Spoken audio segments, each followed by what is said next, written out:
Hello viewers and welcome to Review Information. Today I will show you how to delete my story in Snapchat.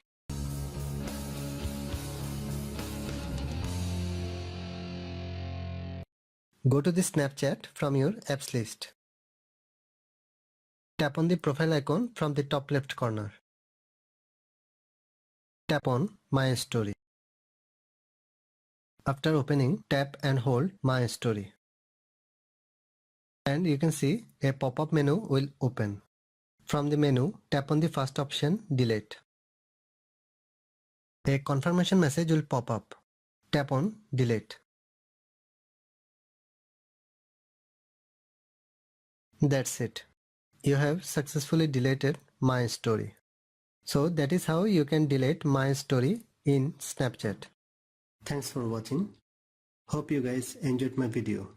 Please subscribe my channel for more videos. Goodbye.